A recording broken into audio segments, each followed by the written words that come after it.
India versus Sri Lanka first వన్డేలో first batting చేసిన శ్రీలంక నిర్ణీత 50 ఓవర్లలో 8 వికెట్ల నష్టానికి 230 రన్స్ చేసింది. ఈ లక్ష్యాన్ని ఛేదించలేక టీమిండియా 47.5 ఓవర్లలో 230 పరుగులకు ఆలౌట్ అయింది.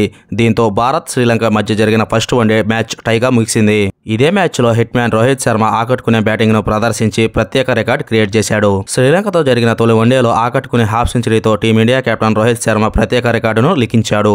ముఖ్యంగా Australia David Warner all time రికార్డును బద్దలు కొట్టాడు.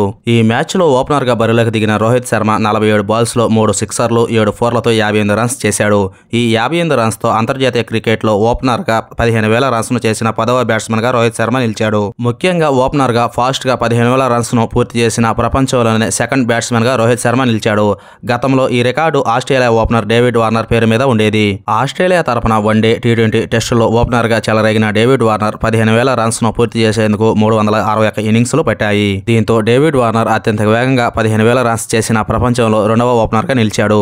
ఇప్పుడు డేవిడ్ వార్నర్ను వెనక్కి నెట్టి రోహిత్ శర్మ సెకండ్ ప్లేస్కి చేరుకున్నాడు. టెస్ట్, వన్డే, టీ20 క్రికెట్లో టీమిండియా ఇన్నింగ్స్ని ప్రారంభించిన రోహిత్ శర్మ కేవలం 352 ఇన్నింగ్స్ల ద్వారా 15,000 రన్స్ను సాధించాడు. దీంతో రోహిత్ శర్మ డేవిడ్ వార్నర్ రికార్డును బద్దలగొట్టి అత్యంత వేగంగా 15,000 రన్స్ను చేసిన ప్రపంచంలో రెండవ ఓపెనింగ్ బ్యాట్స్మన్గా నిలిచాడు. ఈ లిస్టులో సచిన్ టెండూల్కర్ అగ్రస్థానంలో ఉన్నాడు. వన్డే, టెస్ట్ క్రికెట్లో టీమిండియా తరపున ఆడిన సచిన్ టెండూల్కర్ కేవలం 331 ఇన్నింగ్స్ల ద్వారా 15,000 రన్స్ను పూర్తి చేశాడు. దీంతో అంతర్జాతీయ క్రికెట్లో అత్యంత వేగంగా 15,000 రన్స్ను చేసిన ఓపెనర్గా వరల్డ్ రికార్డ్ క్రియేట్ చేశాడు. హాయ్ క్రికెట్ లవర్స్, ఈ వీడియో కానీ నచ్చితే ఒక లైక్ చేయడం మాత్రం మర్చిపోకండి. అలాగే రోహిత్ శర్మ, సచిన్ టెండూల్కర్, డేవిడ్ వార్నర్ గురించి మీ అభిప్రాయాన్ని కామెంట్ రూపంలో తెలియజేయండి.